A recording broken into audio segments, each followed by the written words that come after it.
O Max de hoje vai falar sobre o ser humano inserido na cidade. Esse ser humano que transforma, que modifica, que molda uma cidade. Depois essa cidade molda o ser humano. Essa cidade pode ser lida como um livro. Essa interpretação que a gente tem, o olhar de um personagem, o olhar de uma dona de um bistrô, de um padeiro, de um motorista. E essa conectividade.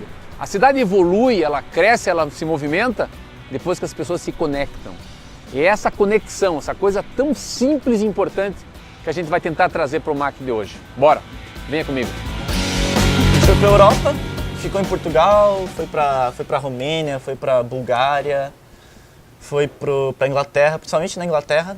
Para ter essa independência, a gente falou, a gente vai ter que montar nosso próprio negócio para poder justamente usar esses fornecedores, né, essas pessoas.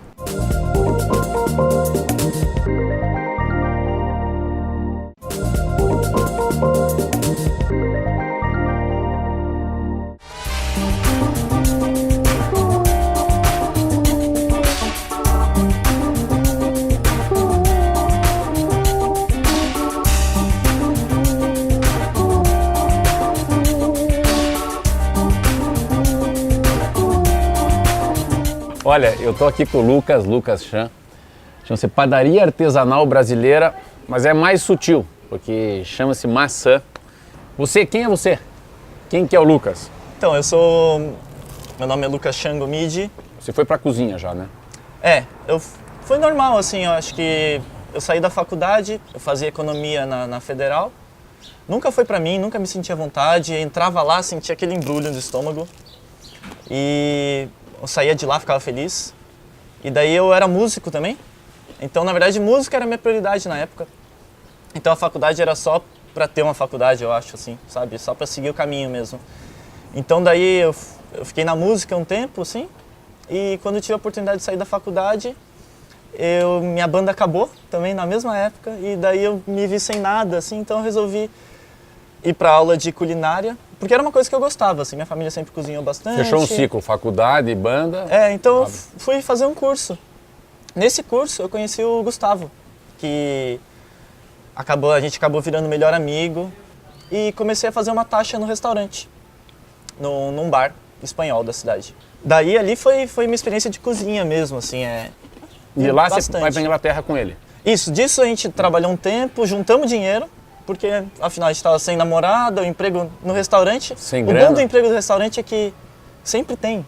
Então, você não se importa muito em sair de um e entrar no outro. Eu acho que essa é a rotatividade mesmo que tem que ter para novas pessoas estarem aprendendo e tal. A gente foi para a Europa, ficou em Portugal, foi para Romênia, foi para Bulgária, foi para Inglaterra, principalmente na Inglaterra. E lá a gente fez um trabalho voluntário que chama UFI. UFI. Que é um trabalho voluntário em fazendas orgânicas. Mas na plantação, na colheita, na distribuição, no quê? Em tudo. Na verdade, assim, a gente estava viajando sem muito objetivo, então assim, o que aparecia pra gente era lucro, sabe? Mas a gente tinha uma vontade de trabalhar com animais mais. Fale um pouco dos pães, assim, fale um pouco da história do orgânico aqui. Então, os pães, a gente só utiliza farinha orgânica, não só a farinha, assim, tudo que a gente vende ali é orgânico, ou eu conheço o produtor e tal. Esse é o pão Morretes, que a gente chama de Morretes porque a gente pega essa farinha lá de Morretes, que é uma farinha de mandioca, mas não é a farinha mais conhecida deles de Morretes. A farinha que eles têm é aquela cinza, né, de mandioca branca. Essa é amarela? Essa é a farinha de mandioca amarela e é muito comum lá no Nordeste também, que é a farinha d'água, que eles chamam. Então é uma farinha muito brasileira. Você fez ela com a farinha de Morretes? Isso, dentro dele a gente faz tipo um mingau com essa farinha, então a gente põe uma aguinha quente, faz tipo uma polenta. Certo. E junta na massa do pão. Então se eu abrir aqui até, daí você vai ver aquele amarelo. Mas por que ela fica mais rosa, assim, queimadinha amarela por fora? O que é isso aqui? Essa é justamente a farinha, daí seca. Daí seca, entendi. Mas quando eu hidrato ela fica bem amarelo, o pão é bem amarelo também. Dá o nome dos 4 pães que você tem aqui, que eu já li ali. A gente dá uns nomes, Morretes, a gente tem o pão brasileiro, que é o pão que mais sai, por isso que a gente chamou de brasileiro. Farinha branca? Farinha branca, centeio integral. É um blend que a gente trabalha. O marrom também, o mesmo blend. Eu falo a farinha branca é orgânica ou não? A farinha branca é orgânica. A única diferença da farinha branca e da integral É a casca da... É, da casca, isso. Então ela passa por uma peneira, que tiram as cascas. Nutricionalmente, daí você vai ter menos nutrientes, porque na casca tem muito nutriente também no germe de trigo e tal. Mas a farinha branca, ela não é ruim, assim. O problema é as farinhas comerciais, elas passam por diversos processos de limpeza para durarem mais nas prateleiras dos supermercados. Mas a orgânica faz melhor, né? Isso, Pra a saúde, orgânica, tem na mais verdade, nutrientes. ela não passa por nenhum processo de limpeza e ela dura pouco. Então Por isso que é bom. por isso que é bom. A gente tem que usar ela fresca, tem que ter esse cuidado, porque senão entra bicho, sabe? Então a gente tem que cuidar da matéria-prima e tal, e tem que usar rápido. As pessoas vêm comprar teu pão aqui? Vem muito aqui. Você abre às 11 da manhã, 11 da manhã, daí a gente fecha às 19 horas. E geralmente às 19 horas já não tem mais pão, assim. Ainda Não bem. sobra, assim, 20 pães, 30 pães por dia? Nossa, não pode. Não sobra pão? Não sobra. É. Não sobra. Daí aos sábados a gente faz pizza também, que o pessoal adora. Que legal. E é um movimento bem de bairro, assim, o que eu gostei muito, assim. Isso me surpreendeu bastante. Eu sempre digo da dimensão humana. Eu queria entender como é que você, o olhar do Shang para Curitiba, como é que você vê Curitiba? Eu vejo essa cidade como ela gosta de novidade. É uma cidade assim que ela não vira a cara para novidade, assim. Ela vai lá, ela quer conhecer. Então quando a gente abriu aqui, o pessoal quer conhecer. A curiosidade do... A curiosidade. Porém daí tem um lado mais provinciano, assim, que eles são difíceis de sair do costume, assim. Dentro disso, eu acho que justamente por ter essas pessoas provincianas, a gente tem umas pessoas que são muito que abraçam muito a novidade, sabe? Que seguem um estilo de vida bem diferente, assim, que não querem pegar o carro, que não querem comer o pão francês que é industrializado, que não querem ir no supermercado, Pão de querem ir forma. na feira. Então eu acho que é esse contraponto. Eu vejo muito oposto, assim, essa cidade. Depois vamos conhecer a loja aí? Vamos lá. Como é que ele vive, como é que ele fala? Quando eu cheguei aqui, como é que ele me serviu um pão? Como é que ele serviu esse café?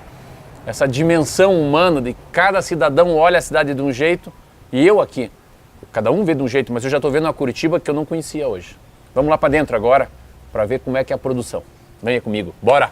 Você vai fazer o que agora? O que você está fazendo agora? Você vai fazer uma... Agora é a autólise do pão, que é você misturar a farinha com a água. Então você mistura a farinha com a água e ele fica 2 horas fazendo essa autólise. Então eu porciono as farinhas, deixo a água na temperatura certa, daí eu vou misturar a água aqui, vai virar aquela argamassa. Assim.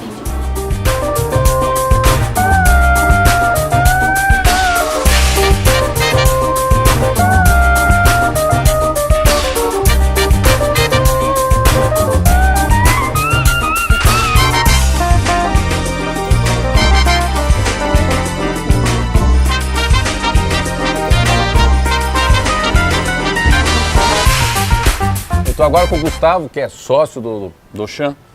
O Gustavo, assim, só para você ver que o Gustavo, já gostei disso aqui do Gustavo, ó. Ó o bicho velho aqui, ó. Olha aqui, pô, a faca. Não dá para dizer que não é da cozinha, né? Tá me dizendo que mora em Campo Largo e a gente tava batendo um papo aqui sobre essa história. Como é que você chega aqui? O que é o maçã na tua vida? Por que você escolheu essa... Como é que você escolheu essa vida? Eu já sei que vocês passaram por restaurante.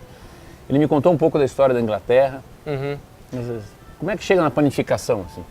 Acho que a gente chegou na panificação de uma maneira natural, não sei se o Lucas já falou, mas por uma necessidade de produzir sanduíches e a gente queria fazer o pão para fazer esses sanduíches e acabou se tornando, o pão virou o principal na história. Com foco no orgânico, né? Com foco sempre, a gente sempre quis trabalhar com ingredientes de qualidade na cozinha, até independente de selo às vezes, preocupado mesmo conhecer a pessoa, quem faz. Tem várias coisas que a gente já usou nessa caminhada, que não tem selo, não tem nenhuma certificação, mas é de muita qualidade, assim, porque a gente verifica a origem, exatamente. Conhece. E então essa é a nossa preocupação. E a gente não via essa preocupação às vezes com quem a gente, para quem a gente trabalhava. Para ter essa independência, a gente falou, a gente vai ter que montar nosso próprio negócio para poder justamente usar esses fornecedores, né, essas pessoas que respeitam o produto.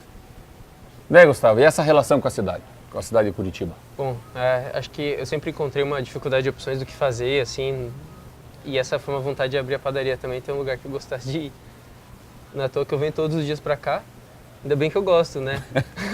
mas é isso mesmo, o transitar, assim, pra onde eu vou, eu sinto um pouco de falta por aqui do que fazer, mas ao mesmo tempo como existem iniciativas que estão mudando esse cenário, que, por exemplo, são as feiras, que eu acho que dão mais o que fazer. Todo dia tem uma feira orgânica em algum lugar da cidade. Programas que você gosta de fazer, né? Que tem teu jeito, é isso, então, né? exatamente, que tenham coisas que conecta pessoas. e pessoas que tenham o mesmo interesse que eu, justamente, né? Porque eu vou me conectar com as pessoas que tenham algum elo, né? Então, onde que eu vou encontrar essas pessoas? Fazendo atividades em comum. E acho que realmente está mudando nesse sentido. Falta muita caminhada ainda para conseguir. Acho que... Mas na caminhada, em relação à caminhada, até eu usar essa frase tua, a sensação de flanar, de andar nas ruas ainda é um pouco... É um pouco sombrio, difícil, né? É um pouco difícil. Curitiba falta essa sensação de segurança que a gente não sente, né? Sozinho, né? Pois é, né? E é tão complexo falar disso, porque segurança, né? Às vezes confunde com várias outras coisas e... mas eu acho que a sensação, dizem que se você tiver uma sensação de segurança, pode ser que não seja tão seguro aquele lugar. Mas se você se sente seguro com você anda. Claro. Eu acho que é mais a coisa sensitiva, né? De sentir que não está seguro, né? Mas aqui pelo meio desse bairro parece que dá uma sensação que dá para andar a pé da boa aqui, né? A gente escolheu muito na sorte, mas a gente está bem satisfeito assim, com esse ar que tem, todas as árvores grandes aqui dessa rua. Ela apesar de, assim, ela é pequena, esse horário agora ela está bem tranquila, mas ela é muito agitada, porque tem uma escola na esquina, então passa ônibus aqui. Não, e essa rua tem carro que vai e vem dos dois lados, duas mãos, né? Mas assim, as ruas paralelas, que são uma mão só, são mais movimentadas ainda. Daí já deixa mais... Então, ainda prefiro assim, que ainda está mais curtinha. Que dê problema, não tem que dar ré para passar. Então, acho que a cidade podia ter um pouco mais essa cara, assim, de um lugar mais para as pessoas andarem a pé e menos carros, em que as pessoas se desenvolvam mais nos bairros, e isso aí seria o mais local, né? Dentro de uma cidade tão grande, as pessoas não têm que ir tanto para o centro, e mais fiquem nos seus bairros, porque você vai desenvolvendo aquele lugar, consequentemente você vai transitar entre os outros bairros. Essa sensação de vizinho, você vai viver mais. Sensação de vizinho, de compadre, Você não né? conhece o seu vizinho? Poxa, você tem que conhecer. Por exemplo, agora a gente teve uma reforma na padaria e a gente precisou deslocar todas as nossas coisas para refazer o piso. Que bom que a gente conhece o nosso vizinho, que a gente pode contar põe tudo lá, depois tira. Com a garagem dele para colocar nossos equipamentos lá e Mas fazer eu percebi toda essa hoje, mudança. a gente veio trouxer uma Kombi, dá para tirar, pode pôr a Kombi, daqui a pouco tinha um som ligado alto lá, o pessoal da equipe foi lá, dá para baixar o som? Claro, dá para baixar o som. É um pouco de irmandade, né? Exato. Se conhecer mesmo, eu acho que é fundamental. Mas hoje você está meio baseado em Campo Largo. Sim, eu acho que pela busca de contato com a natureza, né? Eu tenho um pouco... É difícil a cidade para mim, assim. Então eu tento talvez buscar o equilíbrio em estar mais perto, não olhar tanto para os prédios e ter mais árvores ao meu redor. E já que inevitavelmente eu tô aqui muitas horas por dia. Se eu fosse dar um sobrenome para você, ia ser orgânico. Valeu. Boa. Pessoas, elas vêm e falam assim: Ari, eu tô me sentindo no Louvre. Ari, eu tô me sentindo no Sorro, Nova York. Ari, eu tô me sentindo... sabe, na casa da minha avó. Porque ia sediar a Copa e tal, e eles queriam saber como que eles poderiam trazer o cliente.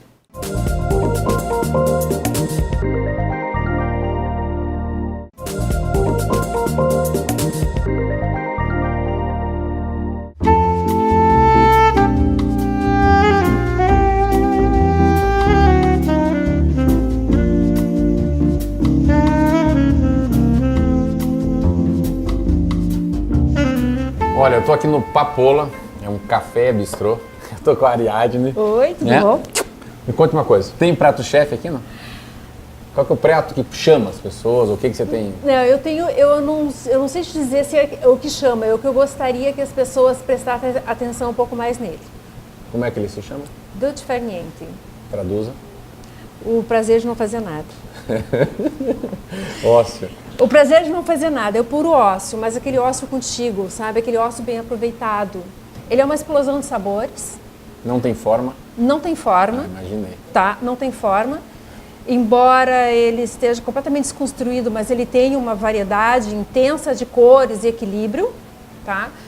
E a gente sugere que limpe as mãos, higienize e coma com elas. Ah, que legal. Sem ter Que prato, simples. sem ter garfo, sem ter uma faca, sem nada. Então, Marcelo, isso aqui, o papoula é uma coisa muito estranha, sabe, para começar. Porque eu estava falando há pouco tempo atrás, assim, se a gente soubesse o que a infância te fala, eu acho que o teu caminho adulto ia ser muito interessante. É meio caminho para tu ser feliz. São duas coisas que me conectam a esse mundo, sabe? Que com 6 anos de idade eu era uma desenhista de planta baixa no chão. Fazia todo o meu desenho no chão de casinha para eu brincar. E detestava quem subia em cima daquelas linhas e apagava, tá? Então essa é a primeira leitura que eu tive da vida. Aos 12 anos eu servia as mesas no restaurante da minha avó. Então hoje eu consigo agregar aqui dentro do Papolo 2 coisas maravilhosas. Ou 3, ou muito mais. A infância, a história da avó. A história da avó, a minha infância, a arquitetura, o design de interiores. Legal. E depois toda aquela alegria, toda aquela coisa da vivência, da comida, do sabor, da diferença e da simplicidade. Aí se tornou isso aqui. Ela veio de uma maneira assim muito estranha para mim, sabe? Vamos usar um termo assim, eu estava meio que decepcionada com a minha profissão. Vou mudar tudo. Não quero mais saber, vou Virar mudar, essa página. vou virar a página. Lá num certo momento vou fazer, mas o quê? O que eu vou fazer? Daí eu resolvi fazer curso de patisserie, comecei a fazer comida e era uma coisa que eu sempre gostei de fazer isso desde a minha infância também, a comidinha, a casinha e a cozinha ela tinha que estar agregada. Aí eu resolvi fazer isso, a gente montar essa ideia aqui quando a minha filha também foi para a Austrália, assim, mãe, vamos fazer isso, vamos fazer aquilo, vamos trazer umas comidas interessantes, vamos trazer uma comida mais saudável. E aí tudo aconteceu Por que Papola? assim. Papola tem um porquê? Não, O nome não existe assim um Papola, é a Duda que resolveu trocar, Por porque Papola. antes ela era outro nome, era Sugar Ink. Olha. Era Sugar Ink. Quem que vem aqui? Isso aqui é perto, a gente está perto de uma feira, acho muito legal, aqui tem uma feira. Tem uma feira maravilhosa aqui. E uma coisa que assim, ó, Papola tem uma conexão. Primeiro ela era Sugar Ink, aí depois ela passou por Papola, porque um dia eu estive na cozinha e as lágrimas correndo da minha filha. O que aconteceu, Eduarda? Assim, olha, me dói vender açúcar para as pessoas. Me dói vender leite condensado para as pessoas. Então, vou trocar o nome. Vou trocar o nome, não quero saber disso, e a gente vai fazer uma alteração nessa história toda. Foi o que aconteceu. Foi uma alteração no cardápio, foi uma alteração de... Mais uma virada de página. Mais uma virada de página. Mas o que acontece aqui, essa é a única conexão do nome. E o nome, assim, fácil de conectar, um nome fácil de falar, um nome fácil de atribuir. Se fosse assim para definir, assim, qual que é a alma desse lugar, assim, como é que se definiria isso aqui? Isso aqui é uma junção de universos, sabe? É uma junção de universo, é uma grande alma aberta aqui. Como o cliente fala, é um portal. Aqui acontece tudo. Aqui acontece o encontro com as pessoas e com um mundo que a gente não conhece. Que horas que abre, que horas que fecha? A gente abre aqui às 10h30, mas o povo já está batendo na porta às 9 horas da manhã. Sabe? Às 10, vai até às 19 horas. E no sábado tem o brunch, né? Aí é fantástico. Aí é o dia. É o dia, porque o pessoal tá na feira e vem pra cá tomar brunch. Começa com uma Você não usa feira? Você compra alguma coisa na feira? Não, eu uso bastante a quitanda aqui na minha frente, que é a minha querida. Bastante também os pequenos produtores. Legal. Tá? Que a gente tem fornecedores lindos que vêm trazer os ovos aqui pra gente, que vêm trazer alguns produtos orgânicos aqui. Isso aqui é coisa de outro mundo. Mas é assim que você vê o mundo agora. É assim que eu vejo o mundo. Agora é assim que você vê o mundo. E a gente brinca com as pessoas, elas vêm e falam assim, Ari, eu tô me sentindo no Louvre. Ari, eu tô me sentindo no Sorro, Nova York. Ari, eu tô me sentindo, sabe, na casa da minha avó. Fale um pouco para mim sobre aquilo lá. Sobre o Lote 42. Tá, a Lote 42 ela é uma editora independente e eu estava mostrando a Lote para umas clientes que é tudo assim, é tudo muito independente aqui, né? Não tem aquele padrão, porque a gente foge um pouco do padrão. E é tudo mais humano, tá? Não tem uma máquina. E a Lote, ela tem um livro que eu amo bastante, que vem muito de encontro ao que a gente sente aqui, o que a gente buscou aqui. Que é esse, eu queria ter... Queria ter ficado mais. Tá, e o que é a nossa aqui? Fica Fica mais um pouquinho.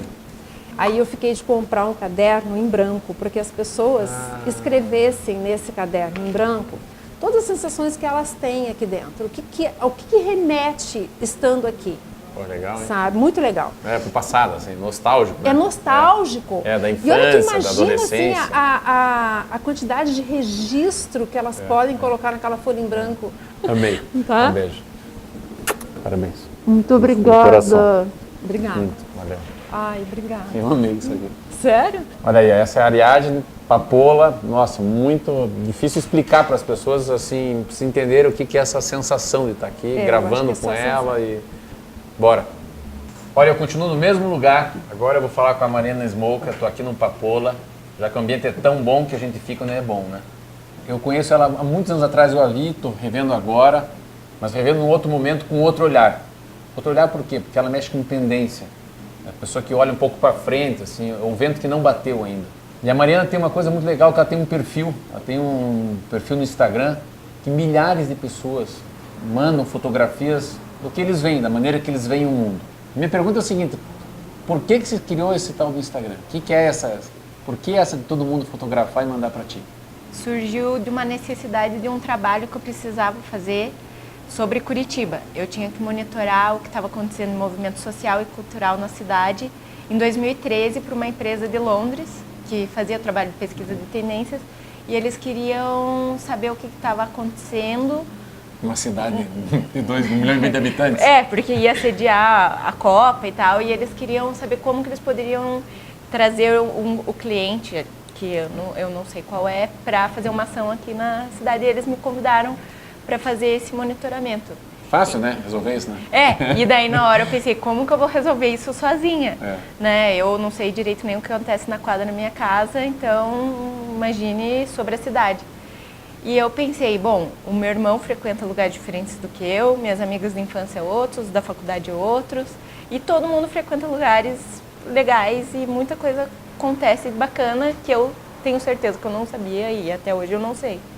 E na época eu pensei em criar o perfil para ver se eu conseguia compilar... Garimpar dicas. Garimpar dicas. E surgiu assim, na verdade, foi meio que sem pensar muito. E a ideia era que as pessoas compartilhassem através da hashtag dicas de coisas legais que estavam acontecendo na cidade. Meio que foi isso que aconteceu. Mas eu posso dizer que o teu Instagram, a pessoa que fotografa aquilo, é que ela vê o mundo daquele jeito? Eu notei que nos últimos 5 anos a cidade mudou muito. Acho que todo mundo já reparou isso, que as pessoas estão saindo mais, estão indo mais para as ruas, seja para se manifestar, seja para sair ou se comunicar. E muita gente fora chegou.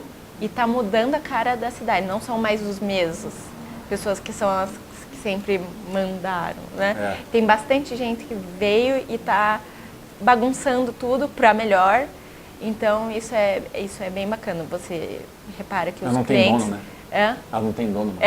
E está mudando, e isso eu tô achando bem legal. Enfim. Mas o que é tendência? Quando você vê tendência, você vê tendência por assuntos, assim, a tendência, assim, não, eu acho que a tendência da gastronomia vai para cá, a tendência da moda vai para cá. Não, a gente vê o comportamento em geral das pessoas e consegue segmentar por nicho, seja a beleza, mercado de beleza, gastronomia, arquitetura, design. Mas quando você estuda tendência, vamos ver, você é contratado para fazer a tendência em Curitiba. Você olha a tendência no mundo, não? Sim, com É certeza. o vento que vai bater aqui, que já bateu lá, pode ser isso? Muitas vezes. Claro que tem coisas que acontecem aqui antes, mas são bem... Por exemplo, o que marca Curitiba, que foi o urbanismo, veio daqui, que pipocou para fora. Aqui, isso. E muitas coisas vieram de fora que estão chegando aqui. Você sabe quando o Curitiba está indo? Se você pudesse escrever, assim, pegar um quadro negro, assim, escrever... Essa Curitiba vai para onde, com uns 10 anos, você acha? Que cidade que vai ser essa? Olha, eu não sei. Deixa eu contar que ano passado eu fui num evento daquela revista Wallpaper, que é uma revista consagrada de arquitetura e design. E eu falei com o editor-chefe e cheguei, né, com o meu cartãozinho de visita. Eu sou a Mariana. Tem o Curitiba Cool. E quando eu mostrei o cartão, porque o logo remete à identidade dos ônibus, ele falou, isso é dos ônibus. E eu fiquei assustada, porque ele sabia. Ele falou, não, porque 5 anos atrás a gente fez uma edição sobre Curitiba e eu tive que estudar, e ele sabia do Jaime Lerner, ele sabia de tudo de toda a parte histórica e cultural da cidade. E eu já fiquei chocada porque ele já foi com a minha cara, porque ele sabia do que eu... a minha pegada. Uhum. Daí ele perguntou, isso que você falou, acabou de me fazer, acabou de me perguntar. E daí eu falei, ai, pior que eu não sei, a gente está passando por um momento muito maluco, não só em Curitiba, no Brasil inteiro, enfim, eu acho que até na Inglaterra, o mundo está estranho. Não sei direito. Daí ele falou assim, que foi muito engraçado.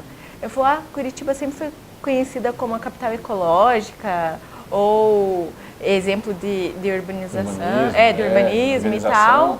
E agora não, Curitiba é a capital do UFC e da Lava Jato. Olha aí. Tipo, eu fiquei com uma cara assim, sem resposta. Do UFC, quando ele falou dele, o Anderson Silva, Anderson Silva, não sei. Anderson Silva e Vanderlei Silva. São de Curitiba, tudo que está acontecendo da Lava Jato está acontecendo em Curitiba. Daí ele falou, o seu perfil, né? Ele falou, só para ser gente boa, né?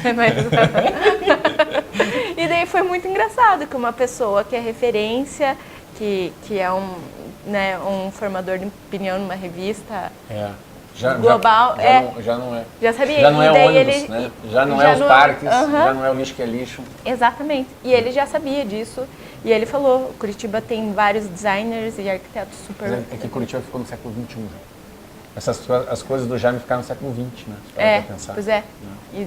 Exatamente. E ele já, como um grande captador de tendências, né? Porque já falou assim, na lata, ele já sabia. Até do UFC que eu não sabia, porque ele já deixou bem claro que então pelo menos Curitiba tá ainda no radar. A gente tem que aproveitar esse momento e explorar. Pra frente. Bom que quem procurar Curitiba no Instagram, eu apareço vou procurar por o UFC, primeiro. vou procurar o Sérgio Moro. Obrigado, beijo, valeu. Nota 10.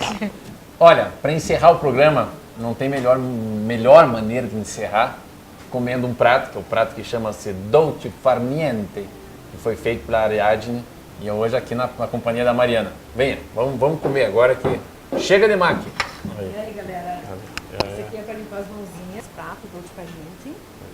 Nossa, Que é essa delícia, que essa tu descobre os seus sabores, Mariana. Morango. Sim, começa. Obrigada. Fique à vontade.